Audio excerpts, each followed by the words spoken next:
지금 시대에 대해서 여러 가지 표현을 하고 비유를 하는데 아마 스피드 시대라고 해도 과언이 아닐 만큼 시간이 빠르게 돌아가고 변화하고 있습니다. 역사적으로 보면 1800년 후반부터 2000년까지 한 200년이라는 기간이 있는데 이 사이만 봐도 많은 변화들이 일어났습니다. 근데 이제 2000년부터 2020년까지 이 20년 동안 변한 것은 이 앞에 200년의 변한 거에 비하면은 큰 변화가 없을 정도로 이 20년이라는 시간 가운데도 엄청나게 많은 것들이 변화하고 있다라는 거죠. 근데 지금은 어떻습니까? 그 변화의 속도가 더욱 빨라져서 이제 속도를 따라잡지 못할 정도입니다. 약 20년쯤에 인터넷 사이트를 열 때에 그 시간이 지연될 경우 사람들은 얼마나 기다리는가에 대한 조사를 한 것으로 한 신문의 기사가 있습니다. 이 결과를 보면 대부분 15초를 기다리지 못하고 사이트를 닫는다고 합니다. 아니면 이제 새로 고침을 계속 이제 누르는 거죠. 그래서 이 결과를 두고 신문에서는 15초의 느림을 찾아내지 못하는 시대를 탄식하며 논평했습니다. 그러니까 15초도 못 기다리냐. 이렇게 이제 거기서는 얘기를 한 거죠. 만약 이 실험을 지금 날 한다라면 여러분은 몇 분이나 견디실 수 있습니까? 저도 이제 데이터를 LTE를 다 쓰면 이제 서서히 이제 느려지는 걸로 가면은 그때부터는 이제 막 속이 터지는 거예요. 결제를 해야 되는데 계속 로딩돼서 안 뜨고 있고 뭔가를 이렇게 해야 되는데 다 인터넷이 연결이 안 되면 요즘에는 이게 안 되는 게 많다 보니까 계속 이제 언젠간 뜨거든요. 근데 이게 안 뜨고 있으면 이제 답답한 거죠.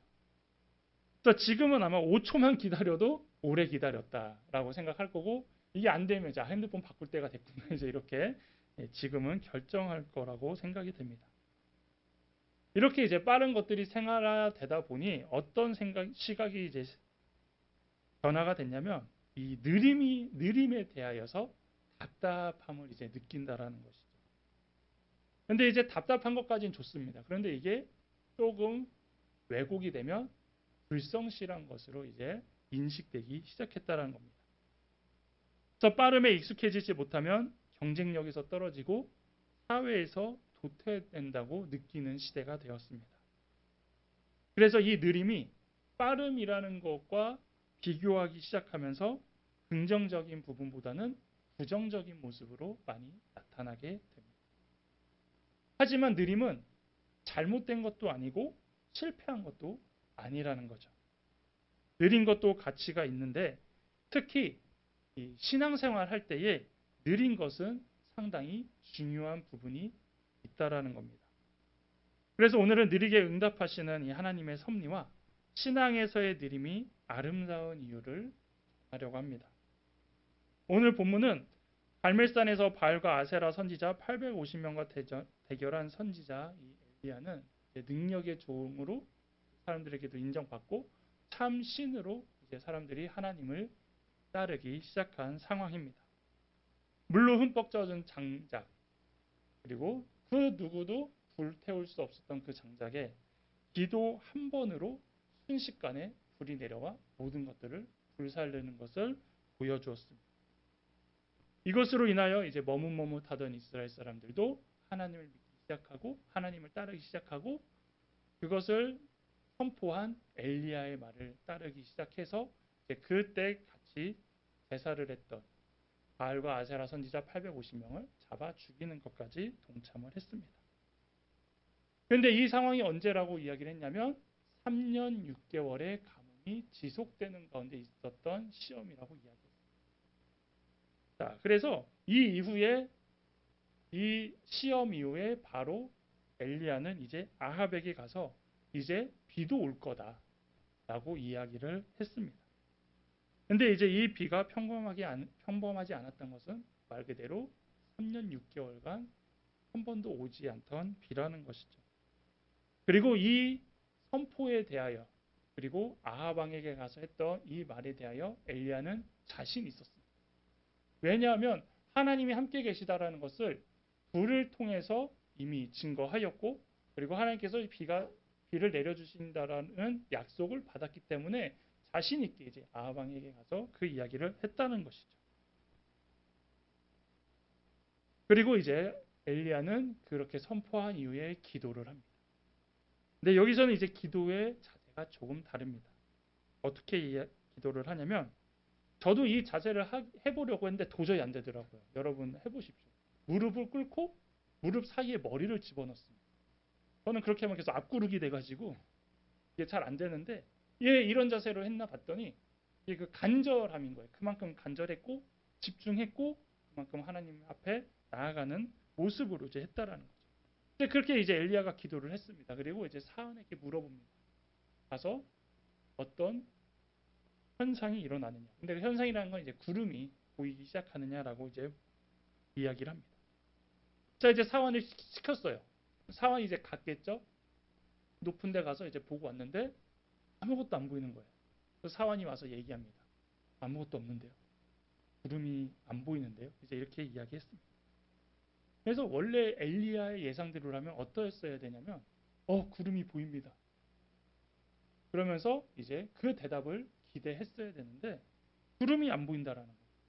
그러니까 이제 엘리야는 계속 기도를 하죠. 그러면서 오늘 몇 번 얘기하냐면 43절에 7번까지 갔다 오라고 말합니다. 그거는 그만큼 엘리야도 7번까지 계속 기도를 했다라는 것이죠.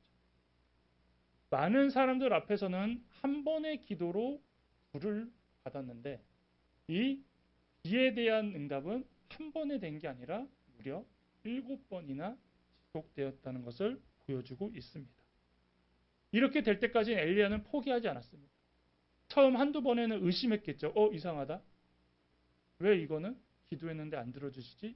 이렇게 하는 게 아닌가? 잘못된 건가? 라고 조금의 의심이 있거나 뭔가 두려움이 있었을 겁니다. 하지만 엘리야는 포기하지 않았습니다. 계속했습니다. 만약에 7번이 아닌 계속 구름이 뜨지 않았다면 성경에서도 10번, 수십 번이라고 아마 기록되었을 정도로 엘리야는 했을 겁니다. 그 이유는 무엇이냐면 약속하셨기 때문입니다.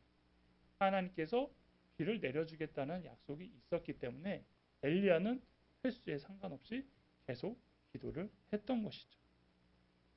7번째 이제 기도했을 때 그리고 사환이 이제 7번째 갔을 때 드디어 사람 손바닥만한 구름이 일어났다고 말하고 있습니다. 하나님도 비도 내려주실 거면 불 내려주신 것처럼 그냥 빨리 비를 내려주시지 왜 이렇게 더디게 응답하심으로 엘리야도 답답하고 또 읽는 우리도 긴장되게 하셨을까요? 하나님께서는 분명히 한 번의 기도로도 비를 내려주실 뿐입니다. 그런데 왜 이렇게 엘리야를 7번이나 기도를 시키셨을까요? 비를 내려달라고 7번이나 간절히 기도하는 이 엘리야. 조금 전까지는 많은 백성들이 바라보는 앞에서 한 번의 기도로 응답받았단 말이죠. 그럼 어떤 마음 가졌겠습니까? 자신감도 있고 나름대로의 자부심도 있고 그리고 나름대로의 오만함도 생겼습니다. 내가 했다. 그리고 내가 기도하니까 된다. 이런 마음이 있었을 거라는 거죠. 그래서 그렇지 않게 하기 위해서 하나님은 이 기도의 응답을 조금 늦췄다라고 우리는 볼 수 있다라는 겁니다. 왜냐하면 지금 엘리야의 기도에 만약에 정말로 이 비를 내리는 기도도 한 번에 이루어졌다라면 어땠을까요? 우리 입장에서는 정말로 하나님의 능력이 대단하다. 하나님 위대하신 분이다라고 우리는 받아들이겠지만 엘리야 입장에서는 기도하는 대로 다 이루어지네? 기도하는 대로 정말 다 되네? 당시에는 하나님께 감사와 영광을 돌릴 수 있었겠지만 사람의 마음이라는 것이 그렇지 않다라는 것이 어느 순간 내가 기도하는 대로 다 이루어져. 내가 기도하면 하나님이 다 해주셔라며 어느 순간 하나님의 자리에 내가 있을까봐 그 승리의 자리에 나의 자랑이 들어갈까봐 오늘 낮추시기 위하여서 이렇게 엘리야가 기도하도록 만드셨다는 거죠. 그래서 하나님께서 사용하신 방법이 바로 느림이라는 방법입니다. 한 번, 두 번 거듭되는 기도에도 응답하지 않으시는 하나님을 향해 엘리야는 어떤 마음을 가졌을까요? 조금 전까지도 한 번에 됐는데 지금은 거듭돼도 되지 않으니 처음에 믿음이 흔들렸을 수도 있습니다. 하나님 왜 기도 안 들어주세요? 비 내려주신다고 했잖아요. 왜 안 들어주세요? 이런 의심도 갔을 수도 있고, 또 기도하면서도 나도 모르게 불평이 있을 수도 있어요. 몇 번을 해야 들어주실 거예요? 몇 번을 해야 이거 언제까지 하고 있어야 돼요? 라면서 이야기할 수도 있다라는 것입니다. 하지만 엘리야는 하나님 앞에 꾸준히 기도했고 겸손히 기도하자 하나님께서는 이제 그 비구름을 보내주십니다. 그래서 하나님께서는 도리어 우리가 잘할 수 있고 우리가 준비됐다고 생각할 때일수록 하나님께서는 느림의 방법으로 우리에게 답하신다라는 거죠. 왜냐하면 우리가 봤을 때는 답답함일지 모르지만 막상 그 실상은 유익이 따라오기 때문입니다. 내 계획이 틀어지고 응답이 느려서 답답하다라면 하나님의 입장으로 생각할 때 나를 가치 있게 빚으시는 하나님의 손길인 줄로 알아야 된다라는 겁니다. 왜냐하면 그 느림의 시간, 물론 엘리야의 느림은 한 번의 기도가 아니라 조금 시간이 더 연장됐을 뿐입니다. 하지만 그 시간을 통하여서 하나님과의 관계가 더 돈독해지는 시간이 돼야 된다라는 것이죠. 하지만 우리는 어떻습니까? 시간이 늘으면 늘어질수록 돈독해지는 시간이 아니라 하나님을 오해하고 하나님한테 불평하고 하나님을 떠나는 시간으로 우리가 살아갈 때가 많이 있다라는 겁니다. 그래서 하나님이 왜 우리에게 이러한 느림의 시간을 허락하시는지, 왜 우리를 이렇게 느리게 응답하시는지 알아보려고 합니다. 하나님이 우리에게 주시는 이 느림의 의미는 무엇일까요? 첫째로 느림은 나를 빚으시는 하나님의 손길입니다. 우리 한번 같이 읽어볼까요? 시작. 느림은 나를 빚으시는 하나님의 손길입니다. 자, 저는 안 좋아하지만 예를 위해서 잠깐 붙여드릴게요. 꼬냑이라는 술입니다. 이것은 어디서 나오냐면 꼬냑은 술이라고 표현을 안 한대요. 이거는 이제 블렌디라고 하는데 잘 모르겠어요. 술과 블렌디 차이는 저는 잘 모르겠는데 이것은 프랑스 코냐 지방에서 생산된 브랜디라고 합니다. 이제 브랜디라는 건 뭐냐? 이거는 이제 포도주를 베이스로 한 증류수인데 이 코냐 지방은 워낙 기온이 높고 건조한 환경 때문에 포도알은 작고 맛은 시고 떫어서 먹을만하지 않다라는 거예요. 그러니까 우리가 제일 싫어하는 포도가 이제 여기서 이제 나고 있다라는 거죠. 근데 이 떫고 맛없는 코냑 발음도 잘 안 되네요. 코냑 지방의 와인을 이제 증류하고 오크통에 숙성시켜 만든 브랜디가 놀라운 풍미가 되면서 유명해진 게 아까 나온 그 꼬냑이라는 술입니다. 자, 그런데 우리 이 포도를 꼬냑으로 만드는 이 시간이 바로 인내의 시간이라는 겁니다. 떫고 맛없고 신 포도를 끓이고 식혀서 이슬을 모으는 증류의 과정을 반복해서 그 떫을 맛을 제거하고 이렇게 증류한 술을 또 저 통에 완전히 밀봉해 향을 입히며 숙성을 시킨다라는 거죠. 그래서 이 꼬냑이라고 하니까 낫네요. 꼬냑 한 병이 만들어지기까지에는 최소한 3년 이상이 걸린다고 합니다. 그리고 이제 숙성 기간에 따라서 이제 등급이 매겨진다라는 거죠. 이제 여러분 마셔보진 않았지만 알잖아요. 일단 이 숙성이라는 거는 어떤 게 제일 맛있습니까? 오래될수록. 그렇죠. 마찬가지예요. 이것도 증류 과정도 오래 걸리는데 그거를 또 숙성시키는 과정까지도 있다라는 겁니다. 저 값어치 있는 이제 대표적인 꼬냑은 루이 13세인데 이제 이름이 루이 13세입니다. 루이 13세인데 100년 이상 숙성을 시킨다고 합니다. 그래서 이 술을 처음 오크통에 넣은 사람은 그것을 먹어보지도 않고 먹어볼 기회가 없는 거죠. 먹어볼 기회 없이 이제 죽는다. 완제품을 본다라고 이렇게 할 정도로 오랜 시간이 걸린다라는 겁니다. 그래서 이런 꼬냑의 제조 과정을 보면 우리 인생과 이제 비슷하다는 거죠.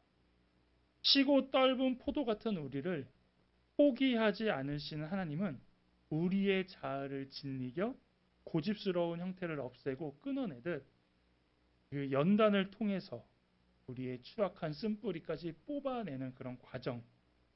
그것을 통하여 이제 은혜의 통에 담아 깊이 숙성함으로 우리 인생을 값지고 가치 있는 인생으로 빚어가신다라고 생각하면 됩니다. 그래서 우리가 죄 때문에 생긴 못된 습성과 악한 본성의 이 쓴뿌리를 제거하지 못하면 가치 있는 열매를 맺어낼 수 없다라는 것이에요. 성령의 열매를 맺으려고 계속 노력은 하지만 계속 어느 순간 우리에게 있는 악한 본성 때문에 하나님 본연의 성령의 열매가 아닌 계속 어떠한 욕심이 들어가고 어떠한 불순물이 들어가고 어떤 지저분한 것이 들어가기 시작하면서 그 열매들이 계속 쉬고 떫은 모습으로 맺힐 수 있다라는 것이죠. 그래서 죄로 인해 변질된 우리의 삶이 하나님의 계획과 복을 기대하기 위해서는 우리 삶의 얼룩을 깨끗하게 지우고 정리하는 과정이 필요한 것이 그게 이제 느림이라는 걸 통해서 하나님이 사용하신다라는 거죠. 그래서 이 느림이라는 도구, 즉 시간이라는 도구를 통해서 우리의 부족한 부분을 조금씩 바꿔가는 겁니다. 그래서 계속 더러운 것들을 빼고 계속 거룩해지도록 훈련하는 모습이라는 거죠. 그래서 하나님께서는 분명히 여러분에게 크고 놀라운 계획을 다 갖고 계신다라는 겁니다. 근데 그것이 아직 드러나지 않았다라는 것은 누가 준비가 되지 않은 거냐면 아직 우리의 것이 조금 더 남아있기 때문에 그런 것들을 빼가는 과정이 필요하다라고 이해하시면 이제 우리는 하나님을 더 신뢰하고 기다려 볼 수 있다라는 것이죠. 그래서 하나님께서는 이 느림과 기다림으로 여러분을 더욱 존귀하고 가치 있게 만드신다는 겁니다. 다음 둘째로 느림은 영적 준비의 기회입니다. 이것도 같이 따라해 보겠습니다. 시작. 느림은 영적 준비의 기회입니다. 이게 뭔지 아세요? 예, 그냥 보통 즉순이 아닙니다. 이거는 중국 동부에서 자라는 모소라는 품종의 이제 대나무인데요. 이거는 싹을 내기 전에 사방 수십 미터까지 뿌리를 내리는 습성이 있다라고 합니다. 저 땅에 심은 지 4년이 지나도 안 자란대요. 예. 그래서 이제 5년쯤 되면 이제 대나무가 이렇게 싹이 조금씩 나오기 시작하고 6주 만에 15m가 넘는 대나무로 자란다고 합니다. 이게 무엇을 의미하냐? 싹을 틔우기 4년 동안은 보면은 무엇을 하고 있냐? 땅 위에는 아무것도 보이지 않지만 땅 밑으로 어마어마한 뿌리를 내리고 있다라는 거죠. 그리고 이제 싹이 나면 그 다음부터는 이제 순식간에 자라기 때문에 이렇게 자라는 대나무의 종을 모소라고 이야기하고 있습니다. 그래서 우리의 신앙과 우리의 인생이 성장하기 전에 하나님께서는 이렇게 굳건히 뿌리 내리고 충실하게 준비되기를 원하신다는 겁니다. 우리도 하나님이 주신 비전과 사명에 순종하여서 나무를 심었는데 아직 싹이 나지 않은 채 그대로 있기 때문에 우리는 하나님한테 왜 나에게 아무런 변화가 없나요? 왜 우리는 아직 그런 것을 보지 못하나요? 라고 말할 때가 많이 있다라는 것이죠. 하지만 그럴 때 우리가 이 모소 대나무를 생각해 보시면 됩니다. 지금 신앙의 뿌리가 자라고 있구나. 드러나지는 않아도 그래도 하나님은 나를 성장시키고 계시구나라는 믿음으로 간다라면 하나님께서는 이제 기회가 되고 시간이 되면 바로 그것이 드러나도록 해 주신다는 것입니다. 모소 대나무가 5년 동안 가만히 버티지 않고 이미 그 오랜 기간 동안 땅 밑에서 뿌리를 내리고 있듯이 우리도 실망하지 않고 포기하지 않아서 나름대로 훈련하고 열심히 하나님 섬기고 믿고 있다라면 하나님께서는 반드시 기때에 우리를 모소 대나무처럼 성장시키고 우리를 사용하신다라는 것이죠. 제 인생도 그랬습니다. 저도 인생에서 꼭 이루어야 될 거 3가지를 놓고 기도했던 적이 있습니다. 20살 대학교 가서 성인이 되고 사회생활하면 이루고 싶은 목적이 있잖아요. 근데 저는 이미 목회를 하려고 서원을 했기 때문에 돈 100억 벌어야지, 언제 집 사야지 이런 계획은 저는 이제 못 세웠습니다. 여러분은 세우세요. 목회자 아니니까 세우셔도 됩니다. 그래서 저는 이제 세 가지를 세웠는데 하나는 결혼, 그리고 목사 안수, 교회 개척에 대해서 계속 기도를 했습니다. 왜냐하면 언젠가는 이제 하나님께서 저에게 이것을 이루어 주실 거라고 믿고 이제 기도를 했죠. 이루어졌을까요? 안 이루어졌을까요? 다 이루어졌습니다. 그래서 저도 이걸 하면서 계산해 봤더니 결혼은 기도한 지 11년 만에 이루어졌고, 목사 안수는 14년 만에 이루어졌고, 교회 개척은 21년 걸렸습니다. 그래서 이제 이게 기도하면서 이제 이렇게 저희 부모님은 이제 이것을 아시지만, 이 세 가지가 응답됐다고 그러면 이제 다 이룬 걸까요? 끝난 걸까요? 네. 또 다른 세 가지를 이제 세워서 기도하기 시작합니다. 이건 이제 얼마나 걸릴지, 그리고 이루어질지도 모르겠어요. 내용이 궁금하신가요? 네? 이거 아시면 같이 기도해 주셔야 돼요. 저만 기도해야 되는데. 자, 하나는 이제 제 모교 서울장신대 채플에서 설교 한번 하는 거. 또 하나는 제가 개인 저서 책 한 권 쓰는 거. 또 하나는 제가 이제 새롭게 하소서에 출연하는 겁니다. 원래 뉴키즈 하려고 그랬는데 거기는 이제 제가 너무 특별하지 않아서 못 나갈 것 같고, 일단 새롭게 해서 이게 이제 기도 제목인데 네, 모르겠어요. 근데 이제 기도해 보는 거예요. 인생 가운데 어떻게 이제 하나님이 또 저를 이렇게 사용하실지 모르니까. 근데 이걸 얘기한 건 뭐냐면 제가 자랑하려고 한 게 아니라 여러분도 그만큼 오랜 시간 동안 기도하는 제목이 있을 거라는 겁니다. 제가 얘기했잖아요. 저한테는 이제 제일 오래 걸린 게 이제 21년인데 여러분 나름대로의 지금까지 기도해 오는 게 있을 것이고, 또 오늘부터라도 이 말씀을 듣고 기도해 볼 만한 제목들이 있다라면 해보시라는 겁니다. 우리 여러분 대부분의 기도 제목은 길어야 한 달이에요. 여러분 한 달 전 기도 제목 기억나세요? 머리에 기도했는지 기억나세요? 기억나지 않는 건 두 가지 중 하나입니다. 하나는 이루어졌거나, 그렇죠? 이루어졌기 때문에 기도 안 하는 거예요. 두 번째는 꾸준히 안 한 겁니다. 그래서 우리가 꾸준히 기도 안 하는 것도 무엇이냐면 하나님이 응답해 주지 않을 거라고 우리가 포기한 거예요. 열심히 일주 기도하고, 조금 이제 제대로 하신 분은 뭐 한 30일, 40일 작정 기도합니다. 그래도 안 이루어지면 이제 아닌갑다라고 포기한다라는 거예요. 하지만 하나님께서는 시간이 필요한 거예요. 그렇기 때문에 여러분 계속 기도하신다라면 이 모소나무처럼 겉으로는 드러나 있는 것, 겉으로는 내 기도가 의미가 없는 것처럼 보일지라도 뿌리입니다. 뿌리. 여러분의 기도에 의해 기도의 뿌리가 자라고 그 싹이 트는 순간 하나님께서는 그 응답을 하신다는 것이죠. 마지막으로 느림은 가치 있게 변화되는 시간입니다. 이것도 같이 읽어보겠습니다. 시작. 느림은 가치 있게 변화되는 시간입니다. 느림이 아름다운 이유는 그 시간을 통해 우리는 점점 가치 있는 존재가 되어가고 있기 때문이죠. 사람이 생명을 출산할 때 하나님은 빠르게 움직이지 않으십니다. 주여 태의 문을 열어주옵소서, 임신하게 해주소서라고 기도한 다음날 바로 아이가 생기던가요? 아니죠. 그렇진 않아요. 네. 심지어 임신 사실도 언제 되냐? 최소 5주 지나야 알아요. 그렇죠? 하나님의 능력이면 임신과 출산을 빠르게 하실 수 있는 분이지 않습니까? 바로 애가 생겨서 바로바로 막 자라가지고 네. 그렇다면 지금같이 아이가 없는 시대에 참 좋을 텐데 그렇게 이제 나오지 않습니다. 왜? 사람이란 존재는 소중하기 때문에 그만큼 생명도 오랜 시간이 걸립니다. 실제로 이 임신 기간이 긴 동물이 사람이 세 번째래요.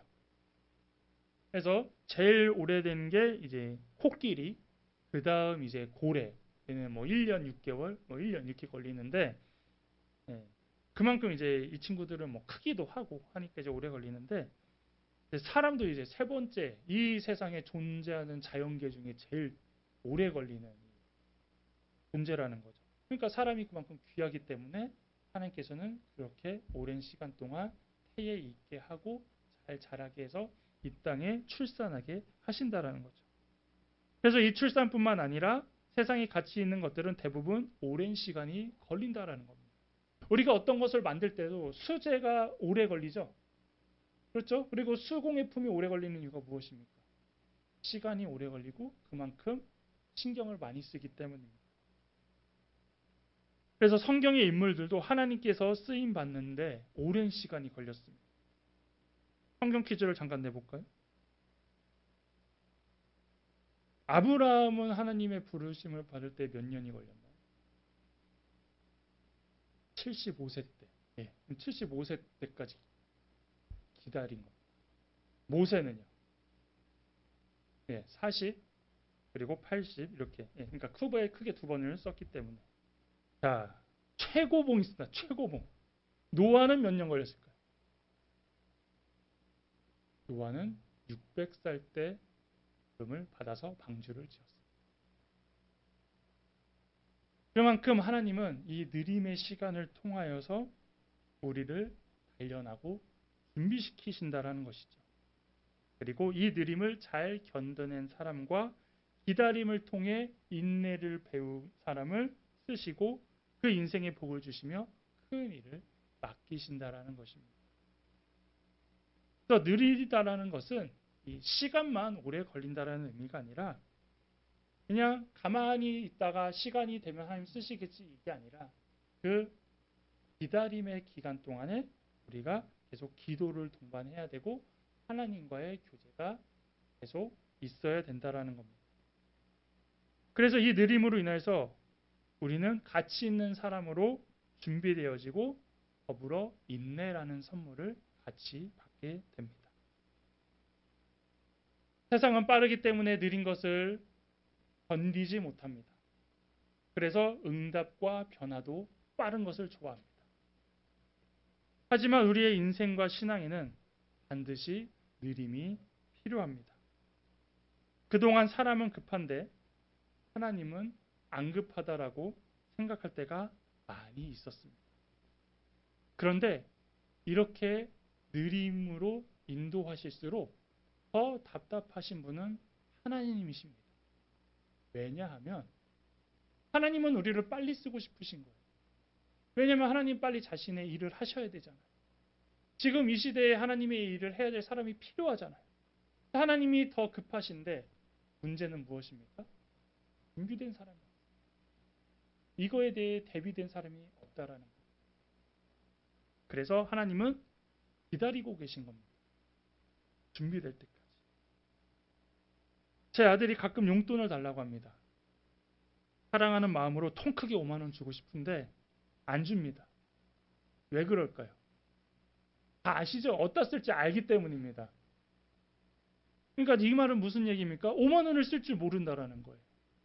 그런데 하월이가 한 10년 지나서 한 20년 지나서 용돈 달라고 했을 때는 주겠죠. 왜요? 그때는 쓸 줄 알거든요. 이걸 어떻게 써야 될지 이 아이는 알기 때문입니다. 마찬가지로 하나님이 우리에게도 섣불리 주시지 않는 이유는 그겁니다. 하나님이 지금 우리에게 은혜를 주시고 복을 주셔서 우리가 원하는 걸 주신다고 생각해 보십시오. 감당하실 수 있겠습니까? 아직 우리가 준비되지 않았다라는 겁니다. 그래서 우리가 조금 더 준비되어지고 하나님이 주신 것을 우리가 잘 사용할 준비만 되어진다라면 하나님께서는 언제든지 저와 여러분을 그리고 우리 교회를 사용하실 것입니다. 지금도 하나님의 능력이 없어서 기도가 응답되는 것이 아닙니다. 하나님도 성품이 느리신 분이어서 느긋해서 늦게 주시는 분이 아닙니다. 한 번, 두 번, 7번 상황에 따라서 그 이상을 통해서 주시는 이유는 기다림과 느림을 통해 우리를 가르치시고 준비시킬 부분이 있기 때문입니다. 그러니 이제는 지쳤다고 기다리다가 지쳤다고 포기하지 마시고 그렇다고 또 가끔 하나님보다 앞서가지고 또 실수하지 마시고 느리더라도 우리가 하나님과 기도하면서 또한 교제하며 살아갈 때에 언젠가 이루실 하나님의 그 큰 은혜를 기대하고 소망하는 여러분 되기를 바라겠습니다.